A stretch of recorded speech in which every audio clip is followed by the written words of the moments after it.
अल्हम्दुलिल्लाह इसी वजह से हमारे इस इलाके में हमारे लिए खुशकिस्मती है, बाइस सादत है, बाइस फरहत व इम्तिसाद है कि हमारे दरमियान में उसी शेखुल इस्लाम के पड़ पोते उन्हीं का ही नाम है मौलाना हुसैन अहमद मदनी। मैं हजरत वाला को दावत सुखन दूंगा कि हजरत वाला तशरीफ लाए। वनऊज़ु बिल्लाहि मिन शुरूरि अनफुसिना व मिन सय्यिआति अअमालिना मन यहदिहिल्लाहु फला मुदिल्ल लहु व मन युद्लिलहु फला हादिय लहु।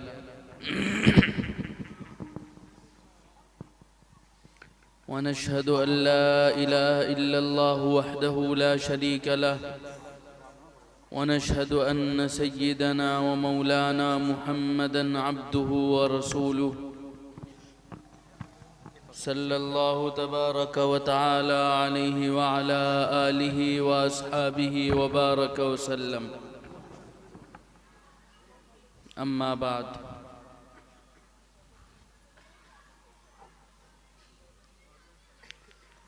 स्टेज पर मौजूद सभी मुअज़्ज़ज़ उलमाए किराम, मोहतरम बुजुर्गों और दोस्तों और अज़ीज़ तलबा,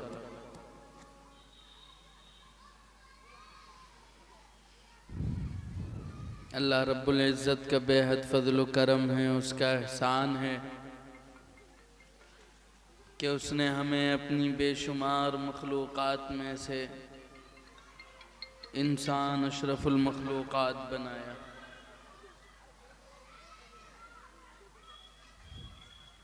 अल्लाह की इस दुनिया में लाखों करोड़ों मखलूक़ात हैं, वो जिस शक्ल में चाहता उस शक्ल में पैदा कर देता, उससे कोई सवाल करने वाला नहीं है, कोई पूछने वाला नहीं है। लेकिन उसने अपनी सबसे आला सबसे अशरफ मखलूक अशरफुल मखलूक़ात इंसान बनाया, और इंसान भी कैसा, सही सालिम इंसान बनाया। इस दुनिया में कितने ऐसे लोग हैं जो अल्लाह की बहुत सी नेमतों से महरूम हैं। वो इंसान तो हैं, लेकिन उनके पास अल्लाह ने उनको बहुत सी नेमतों से महरूम कर रखा है। किसी के पास हाथ नहीं है, किसी के पास पैर नहीं है, किसी के पास आंखें नहीं हैं, किसी को सब कुछ दे रखा है लेकिन दिमाग नहीं है, वो पागल है। और जैसे जैसे इंसान का इल्म बढ़ रहा है, उसकी रिसर्च बढ़ रही है, उसकी तहकीक बढ़ रही है, अल्लाह की नेमतों का इस्तेहज़ार भी बढ़ रहा है। पता चल रहा है कि अल्लाह की कितनी नेमतें हैं सिर्फ इस जिस्म के अंदर, जो पहले नहीं मालूम थी कि ये भी एक नेमत है।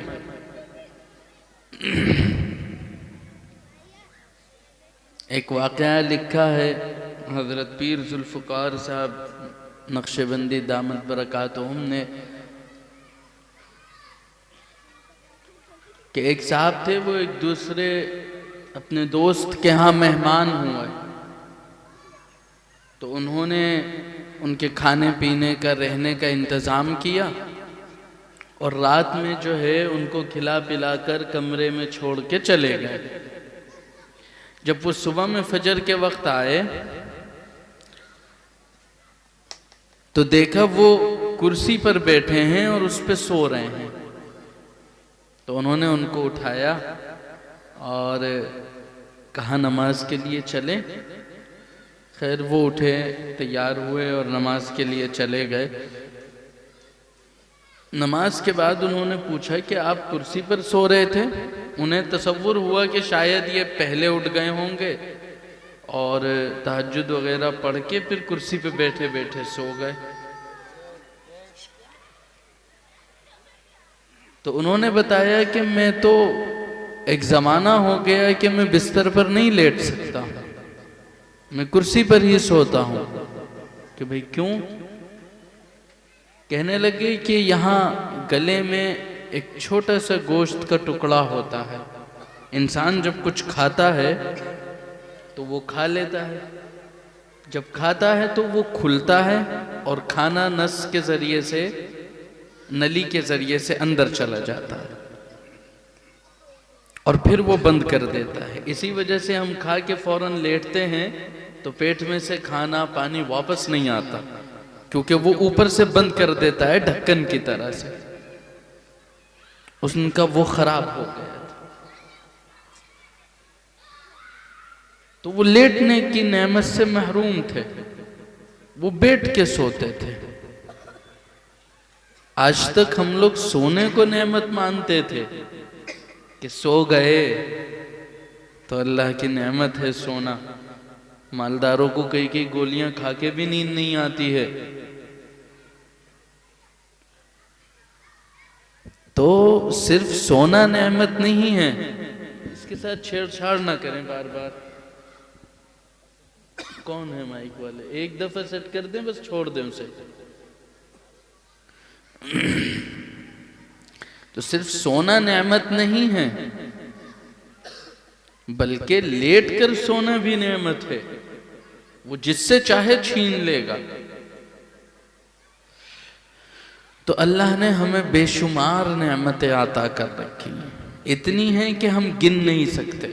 इसीलिए फरमाया वो इन तउद्दू नेमतल्लाहि ला तुहसूहा, कि अगर तुम अल्लाह की नेमतों को शुमार करना चाहो तो शुमार भी नहीं कर सकते हो, गिन नहीं सकते हो, मुमकिन नहीं है। सिर्फ जिस्म की नेमतों को नहीं गिन सकते हो, जिस्म के अलावा इस दुनिया को जो बनाया, इस कायनात को बनाया और इस कायनात के अंदर जो नेमतें अता कर रखी हैं वो तो अलग हैं। और इन तमाम नेमतों के बाद, इन तमाम एहसानात के बाद, जो सबसे अजीम नेमत, सबसे अजीम एहसान अल्लाह ने किया वो ये कि हमें ईमान जैसी अजीम नेमत अता कर दी। बगैर मांगे, बगैर कोशिश के, बगैर मेहनत के हमें ईमान अता कर दिया। दुनिया में कितने लोग हैं जो हमसे ज्यादा काबिल हैं, हमसे ज्यादा समझदार हैं, हमसे ज्यादा पढ़े लिखे हैं, लेकिन अल्लाह ने उन्हें ईमान नहीं दिया, वो ईमान की नेमत से महरूम हैं। अल्लाह ने हमें बगैर मांगे ईमान अता कर दिया। अब इस ईमान की अहमियत को हमें जानना है और इसकी हिफाजत करनी है। अब घर बैठे ईमान मिला है तो ईमान की अहमियत नहीं है, क्योंकि जिस चीज के लिए इंसान कोशिश करता है, मेहनत करता है, उसकी अहमियत पैदा होती है दिल में। हमें घर बैठे मिल गया है अल्लाह के फजल से, तो इसकी अहमियत का हमें अंदाजा नहीं होता है। वरना हमसे पहले और आज भी कितने लोग ऐसे हैं जिनको सिर्फ ईमान हासिल करने के लिए बड़ी बड़ी कुर्बानियां देनी पड़ी। सहाबा इकराम रिज़वानुल्लाह अलैहिम अजमईन ने ऐसी कौन सी कुर्बानी है जो नहीं दी ईमान पाने के लिए, ईमान हासिल करने के लिए। आप सोचें, कोई भी ऐसी कुर्बानी जो आपके दिमाग में आई है वो उन्होंने पेश करी है। अपना घर बार शहर छोड़ने की जरूरत पड़ी तो सहाबा किराम ने छोड़ा। अपना बसा बसाया घर छोड़कर हिजरत करनी पड़ी ईमान के लिए तो हिजरत करी। अपना बसा बसाया बिजनेस, कारोबार, जमा जमाया कारोबार, वो पूरा कारोबार मक्का में छोड़कर हिजरत करनी पड़ी तो करिए। अपने घर वालों को छोड़ना पड़ा, फैमिली छोड़नी पड़ी, तो छोड़ी। यहां तक कि अपनी जान भी देनी पड़ी तो जान दी, लेकिन ईमान बचा लिया। हमसे तो अल्लाह ने ऐसी कोई कुर्बानी नहीं दी। अपने फजल अपने करम से हमें घर बैठे ईमान अता कर दिया। और ऐसा नहीं है कि उसी जमाने में कुर्बानी दी गई है, आज भी लोग कुर्बानी दे रहे हैं। अभी ताज़ा ही किस्सा है एक मुल्क का, वहां पर एक ईसाई फैमिली में एक नौजवान तो नहीं, थोड़ा अधेड़ उम्र का आदमी था। उसने ईमान कबूल कर लिया।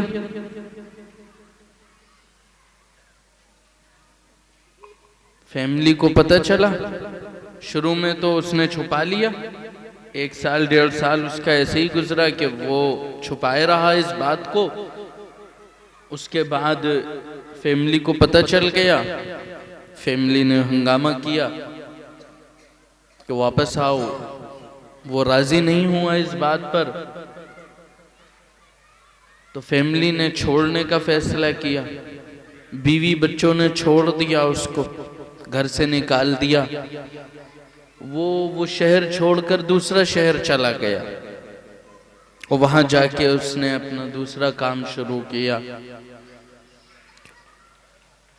तो ईमान के लिए उसने अपने घर वालों को छोड़ा, अपनी फैमिली को छोड़ा। जो काम वो करता था शुरू से, वो काम छोड़ के शहर बदर हुआ, दूसरे शहर में जाके दोबारा सरनो काम शुरू किया। ये सारी कुर्बानियां उसने दी हैं। बहुत पुरानी बात नहीं बता रहा हूं, 2-2.5 महीना पहले का किस्सा है। उसके बाद भी घर वालों को तसल्ली नहीं हुई, वो उससे कोशिश करते रहे, और जब वो नहीं माना तो उसको मरवा दिया, उसको शहीद कर दिया। 28-30 गोलियां मारी गई उसको। तो आज भी लोग कुर्बानी देते हैं इस ईमान की हिफाजत के लिए, इस ईमान के लिए। अल्लाह ने हमें ऐसी किसी भी आजमाइश से महफूज रख रखा है। तो हमें इस ईमान की अहमियत को समझना है। ईमान तो दे दिया है अल्लाह ने हमें, क्योंकि सिर्फ ईमान का मिल जाना काफी नहीं है। मौत तक ईमान बाकी रहे और इंसान उस ईमान के मुताबिक जिंदगी गुजारे, ये असल है। क्योंकि अगर मौत तक ईमान बाकी नहीं रहा तो कोई फायदा नहीं है। इंसान की जिंदगी का मकसद ईमान है। इस दुनिया में 2 तरह के लोग हैं, एक वो जिनको अल्लाह ने ईमान अता कर रखा है, और एक वो जिनको अल्लाह ने ईमान नहीं दिया। उनके पास कोई चीज नहीं है, वो इस दुनिया में आए हैं मजे करने के लिए, और उनका मकसद साफ है कि हम इस दुनिया में पैदा हुए हैं, हमारे पास ये 60-70 साल की जिंदगी है और हमें इसी में मजे करने हैं।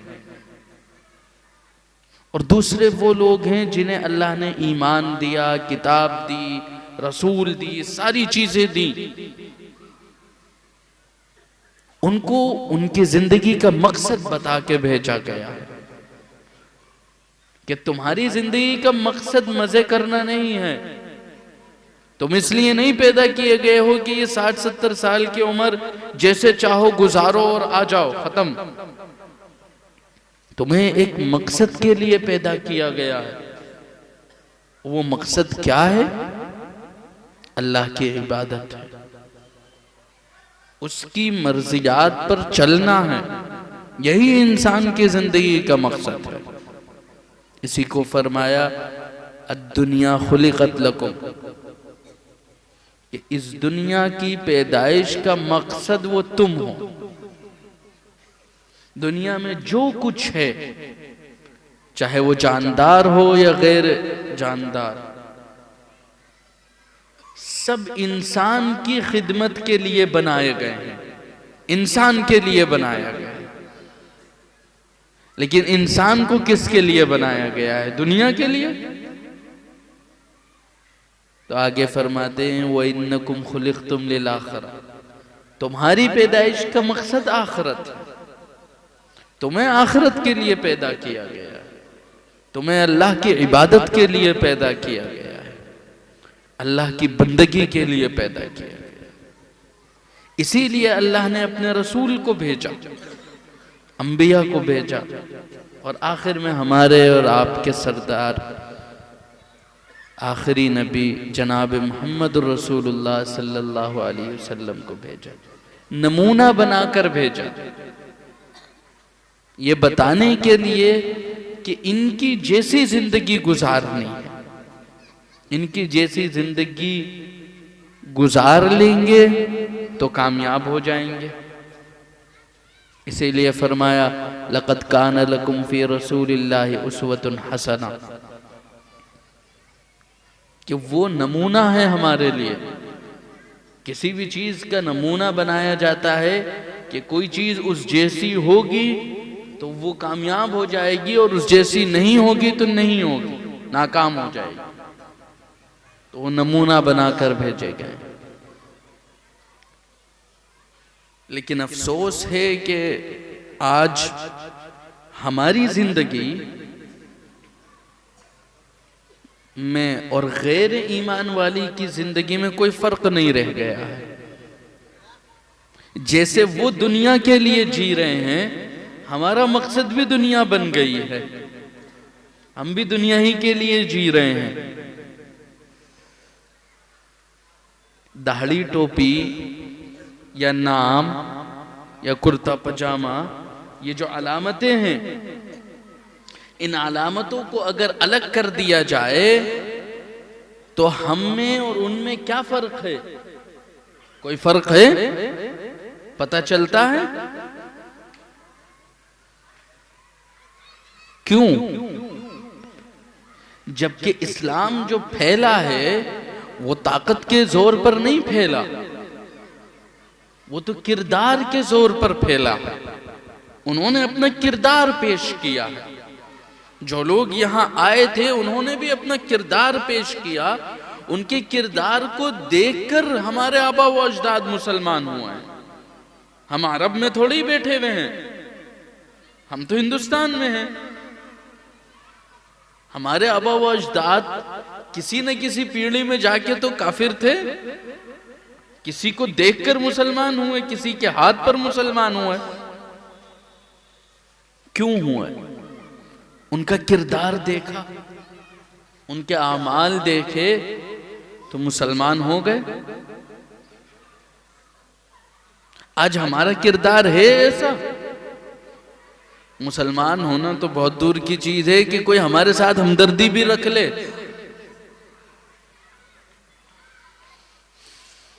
एक मुल्क है इस वक्त दुनिया में, मुसलमानों की काफी बड़ी तादाद है वहां पे, शायद दुनिया में सबसे ज्यादा तादाद उसी में है। वहां पे सहाबे इकराम रिज़वानुल्लाह अलैहिम अजमईन में से 2 सहाबी वहां पे पहुंचे थे, 2 या 3 सहाबी दावत के काम से। तो उन्होंने वहां पे कोई दावती काम ऐसे नहीं किया कि वो जाके तकरीर करने लगे और लोगों को समझाने लगे और बताने लगे, बल्कि उन्होंने वहां बिजनेस शुरू किया, कारोबार किया। और कारोबार के अंदर इस तरह का नमूना पेश किया कि वहां के लोग हैरान रह गए कि ये किस तरीके के इंसान हैं, ये किस तरीके के लोग हैं।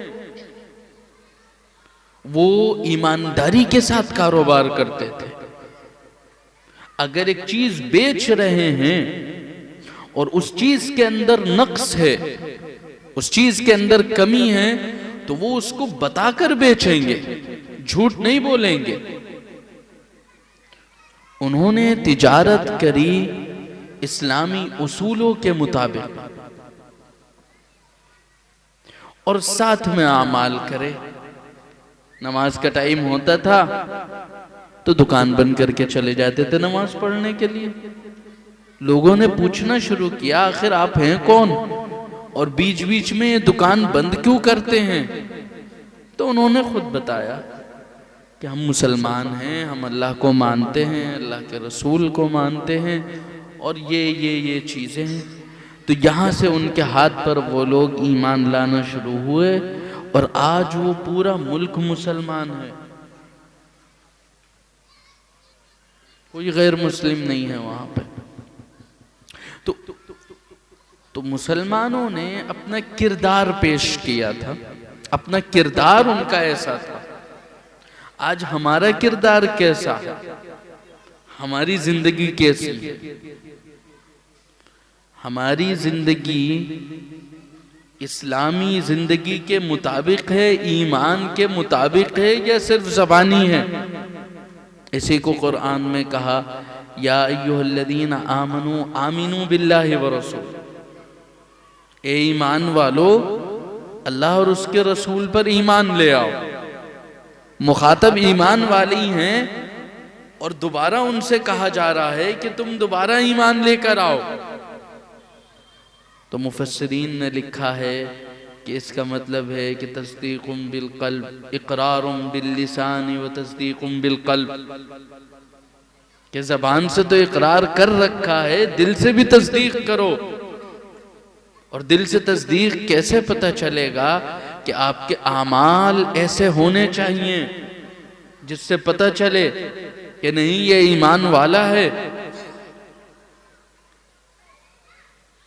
जिनकी ज़बान और दिल दोनों ने तस्दीक करी थी, उनके वाक़यात तो हम किताबों में पढ़ते हैं, सुनते हैं। हमें समझ में नहीं आता कि ऐसी मखलूक दुनिया में मौजूद थी। आज जब हम अपने आप को देखते हैं तो मशहूर किस्सा है जंग यरमूक का, कि एक सहाबी अपने चचेज़ाद भाई को ढूंढने के लिए जंग के बाद मैदान जंग में गए। उनके चचेज़ाद भाई जंग लड़ रहे थे। उस जमाने में जंग एक टाइम हुआ करती थी, फिर एक वक्फे के लिए शाम में जंग बंद हो जाती थी। जो जख्मी हैं या जो शहीद हो गए हैं, उनको जो दूसरे लोग होते थे वो उठा के ले आते थे और अगले टाइम में फिर जंग होती थी। इस तरीके से रुक रुक के चलती थी। तो वो अपने चचेज़ाद भाई को ढूंढने के लिए निकले तो उनको वो बहुत जख्मी हालत में मिले। वो उनके करीब हुए, पूछा उनसे, तो वो बहुत बोल नहीं पाए। उन्होंने बस इतना कहा कि मुझे पानी चाहिए। ये पानी लेकर आए। जब तक ये पानी लेकर आए, एक और दूसरे साहब थे, उधर से आवाज आई पानी की। तो इन्होंने इशारा कर दिया कि पहले उनको पिलाओ। ये इनको छोड़ के उसके पास चले गए। उसके पास पहुंचे तो एक और आवाज आई पानी की। उसने इशारा कर दिया उस तीसरे आदमी की तरफ। ये लोग बोल नहीं पा रहे हैं, बहुत आखिरी हालात में हैं अपनी जिंदगी के, जख्मों से चूर हैं। वो तीसरे आदमी के पास गए। जब तक तीसरे के पास पहुंचे तो वो शहीद हो चुका था। वापस लौटे दूसरे के पास तो दूसरा भी शहीद हो गया था। और पहले के पास आए तो पहला भी शहीद हो गया था। सोचें कि अपनी जिंदगी के आखिरी वक्त में है वो मर रहा है और मरने की हालत में भी वो अपने भाई को अपने ऊपर फौकियत दे रहा है। ये कोई फर्जी किस्सा नहीं है, ये हकीकत में हुआ है। और एक आध आदमी के साथ हो जाए तो किस्से को शाज़ो नादिर कहा जा सकता है। यहां 3-3 आदमी मौजूद हैं इस किस्से के अंदर, यानी उस मुआशरे का मिजाज ऐसा बन गया था। अंधक्के में कोई किस्सा नहीं हुआ था। और एक आज हमारा मुआशरा है, हम अपने मुआशरे के बारे में अगर देखें तो भाई भाई से लड़ रहा है, भाई भाई की इज्जत उछाल रहा है, मुसलमान मुसलमान को कत्ल कर रहा है, मारने वाला भी मुसलमान है, मरने वाला भी मुसलमान है, भाई भाई की इज्जतों को उछाल रहा है। तो ऐसे हालात में ये उम्मीद करना कि हालात बदल जाएंगे, हम लोगों को ऐसा लगता है हिंदुस्तान के अंदर खास तौर से मुसलमान परेशान हैं इस वक्त। हर आदमी इस फिक्र के अंदर है कि मुसलमानों के हालात कैसे सही होंगे, लेकिन उन्हें ये लगता है कि मुसलमानों के हालात सही होंगे बाहर से। सरकार बदल जाएगी तो हालात सही हो जाएंगे, नहीं, हालात सही होंगे अंदर से। अपने आप को बदलना पड़ेगा, खुद बदलना होगा, और खुद नहीं बदलेंगे तो ऐसे हालात पैदा होंगे कि हमें मजबूरन बदलना पड़ेगा। और जब कोई फोर्स बाहर से बदलती है किसी चीज को तो बहुत तकलीफ होती है। तो इससे पहले कि वो वक्त आए कि बाहर से हमें बदला जाए, हालात ऐसे हो जाएं, हमें खुद अपनी फिक्र कर लेनी चाहिए, अपने हालात खुद बदलने चाहिए, अपने अंदर से बदलने चाहिए। बहुत सारी शिकायतें हमें बहुत सारे लोगों के साथ हैं, फला ने ये नहीं किया, सरकार ने ये नहीं किया, उसने हमारे साथ ये ज्यादती की, सारी चीजें ठीक हैं, लेकिन बहुत सारे ऐसे काम हैं जो उन सारे कामों से ज्यादा जरूरी हैं और वो हमारे खुद के करने के हैं। उसमें किसी सरकार का, किसी दूसरे आदमी का कोई इख्तियार नहीं है, हम वो काम भी नहीं करते। अब तालीम से महरूमी, महरूमी लफ्ज कहूं या पीछे रहना, ये तो हमारा अपना इख्तियार है। हमारी कौम खुद तालीम से पीछे रही है, तालीम में आगे होना चाहिए। दीनी तालीम के अंदर लापरवाही है, बेइंतहा लापरवाही है। इस वक्त मुसलमानों के सामने कई तरह के अलग अलग चैलेंजेस हैं हिंदुस्तानी मुसलमानों के सामने, और उसके अंदर जो सबसे बड़ा चैलेंज है वो इर्तिदाद का है। आप लोग सुनते होंगे, मेरे ख्याल में सुना होगा अक्सर लोगों ने ये बात। और कोई हल नहीं है हिंदुस्तानी मुसलमानों के सामने सिवाय इसके कि वो अपने मकातिब को मुनज़्ज़म करें। हर बच्चा बच्ची को दीनी बुनियादी तालीम मिलनी चाहिए, यही एक हल है, इसके अलावा कोई हल नहीं है कि हम अपने बच्चे बच्चियों को इर्तिदाद के फितने से बचा सकें। लेकिन परेशानी यह है कि एक वाकया हमारे सामने आता है, हम उस पर एक तबसरा देते हैं, अपनी तकलीफ का इजहार करते हैं और बस उठ के चले जाते हैं। अमल करने का जज्बा पैदा क्यों नहीं हो रहा है? मेरा एक सवाल है कि क्या जिस जगह पर हम और आप बैठे हुए हैं, आप हजरात या यहाँ के जिम्मेदारान ये यकीन से कह सकते हैं कि हर बच्चा बच्ची बुनियादी दीनी तालीम से आरास्ता है? और अगर नहीं है तो उसके लिए फिक्रमंद हैं, कोई प्रोग्राम बना रखा है ये तो मैं बिल्कुल बुनियादी बात कर रहा हूं, बिल्कुल नीचे हटकर सिर्फ एक जुज पर। इसको कहा गया हदीस में तलबुल इल्मी फरीदतुन अला कुल्ली मुस्लिमिन औ मुस्लिमतिन, कि मुसलमान मर्द औरत पर इतना इल्म दीन हासिल करना फर्ज है जिससे उसकी अपनी जिंदगी गुजर सके। ये मैं आलिम बनाने की या हाफिज बनाने की बात नहीं कर रहा हूं, हर मुसलमान पर फर्ज है, चाहे वो बच्चा हो, चाहे वो बच्ची हो, चाहे वो जवान हो, चाहे वो बूढ़ा हो।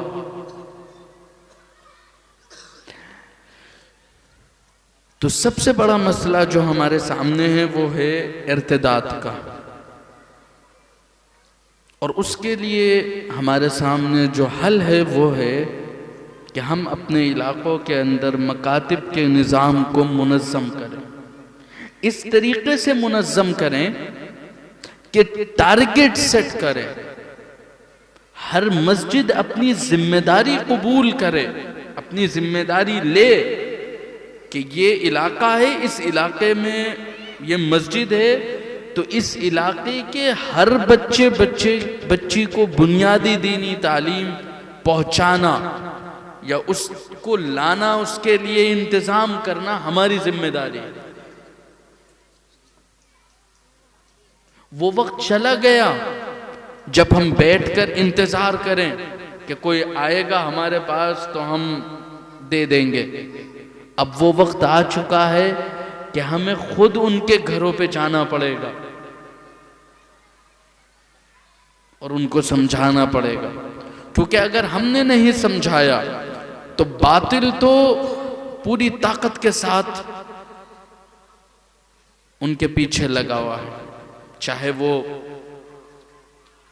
निज़ाम तालीम हो, उसके अंदर इस तरह की चीज़ें बताई जाती हैं, इस तरह की चीज़ें पढ़ाई जाती हैं, समझाई जाती हैं, प्रैक्टिकल कराया जाता है उनका, जो बुनियादी इस्लामी नुक्ते नज़र के ख़िलाफ़ है।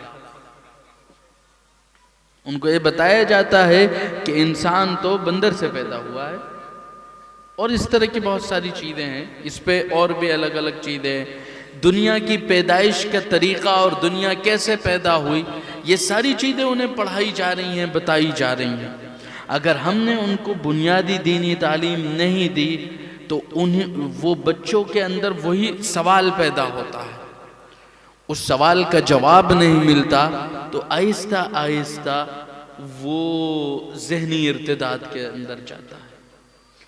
वो हमारे यहाँ घर में रहेगा, उसका नाम ज़रूर मोहम्मद शब्बीर या फलां होगा, लेकिन ज़हनी तौर पर वो मुर्तद हो चुका होगा। इर्तिदाद की कई किस्में लिखी हैं अकाबिर, तहजीबी इर्तिदाद है, फिक्री इर्तिदाद है, तब जाकर कहीं अकीदे का इर्तिदाद होता है। तो बहुत सारी चीज़ें हैं, बात बहुत ज़्यादा फैल गई है, मैं अपनी बात को समेटता हूं कि अल्लाह रब्बुल इज़्ज़त ने हमें इंसान बनाया, बेइंतहा नेमतें अता करी और ईमान की नेमत भी अता कर दी। अब इस ईमान की हिफाजत हमें करनी है, अपने भी और अपने बच्चों के ईमान की हिफाजत करनी है। बस यही मकसद है, इस दुनिया में आने का मकसद सिर्फ यही है कि इंसान का खात्मा ईमान पर हो जाए, वो ईमान के साथ इस दुनिया से रुखसत हो जाए। अगर वो हो गया तो उसकी ये जिंदगी जो है वो कामयाब हो गई, और अगर वो न हुआ खुदा न खास्ता तो उसकी ये जिंदगी सिर्फ नाकाम नहीं होगी, ये जिंदगी उसके लिए वबाले जान बन जाएगी। क्योंकि ये दुनिया की जिंदगी तो चंद रोजा है, 60, 70, 80 साल में खत्म हो जाएगी, लेकिन आखिरत की जिंदगी हमेशा हमेश की जिंदगी, वो कभी खत्म नहीं होगी। और अगर इंसान ईमान के बगैर चला गया तो वो हमेशा हमेश की जहन्नम में चला जाएगा। तो हमें अपने ईमान की हिफाजत करनी है और उसके लिए फिक्र करनी है। हम लोगों का मिजाज कुछ इस तरह का हो गया है कि दुनिया के लिए तो मेहनत करते हैं और दीन के लिए अल्लाह के ऊपर छोड़ देते हैं। ये दुनिया है, यहाँ जिस चीज के लिए मेहनत की जाती है अल्लाह वही चीज अता करता है। जो दुनिया के लिए मेहनत करते हैं उन्हें दुनिया मिलती है, जो दीन के लिए मेहनत करते हैं उन्हें दीन मिलता है। तो फिक्र करनी है, कोशिश करनी है अपने ईमान को बचाने की। उन चीज़ों के अंदर शामिल होना है जो ईमान वाली हैं, ईमान की हिफाजत का जरिया बनती हैं। जैसे मस्जिद हैं, मदरसे हैं, मस्जिद से जुड़ाव है, ये सारी चीज़ें इंसान के ईमान को तक़वियत देते हैं। और उन चीज़ों से दूर जाना है जो ईमान को कमज़ोर करती हैं। तो दुआ करें अल्लाह ताला कहने और सुनने से ज़्यादा अमल की तौफीक अता फरमाए, हम सब का खात्मा ईमान पर फरमाए। एक आखिरी बात अर्ज करनी है। इन बच्चों ने माशाअल्लाह कुरान करीम मुकम्मल किया है, हिफ्ज़ किया है।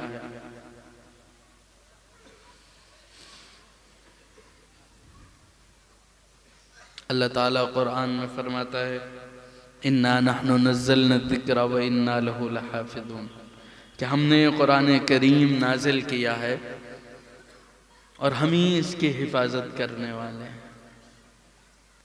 और हिफाजत का जो ज़रिया अल्लाह ने मुंतखब किया वो उस ज़माने से लेकर आज तक अल्लाह ताला अपने इस पूरी उम्मत में से चंद ख़ास लोगों को चुनता है, उनके सीनों को चुनता है, जिसके अंदर अपना कलाम पाक उतारता है। ये बड़ी अज़मत की बात है, ये कोई नॉर्मल बात नहीं है। इस दुनिया में 700-750 करोड़ लोग हैं और उनमें से चंद लाख लोग ऐसे होंगे जिनके सीने को अल्लाह ने अपने कलाम के लिए मुंतखब किया, उनको का इंतखाब किया कि इस सीने में मेरा कलाम रहे। तो ये बड़ी आज़मत की बात है, इन बच्चों के लिए भी, इनके वालिदैन के लिए भी, इनके असातिज़ा के लिए भी और इस पूरे इलाके के लिए। ये जो इदारे हैं, ये जो मदरसे हैं, ये बहुत अहमियत की चीज़ है। इंसान इसकी मिसाल ऐसे देते हैं जैसे बिजली घर होता है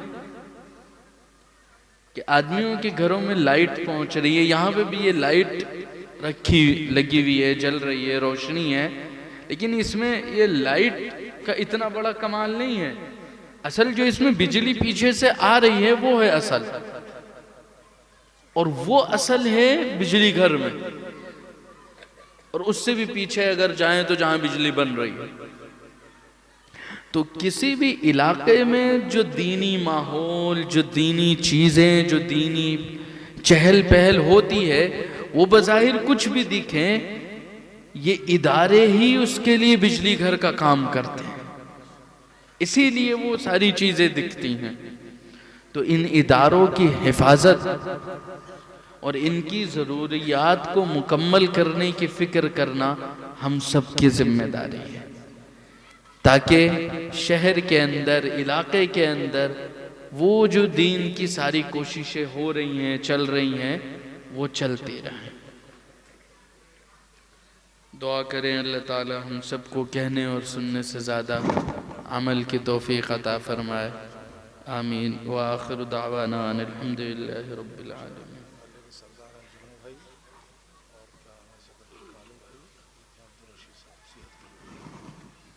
बस सबके लिए दुआ करा देंगे।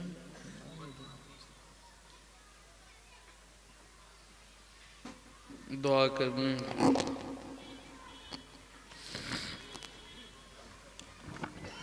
अल्हम्दुलिल्लाहि रब्बिल आलमीन। दुआ हो रही है, दुआ जरा हाथ उठाएंगे।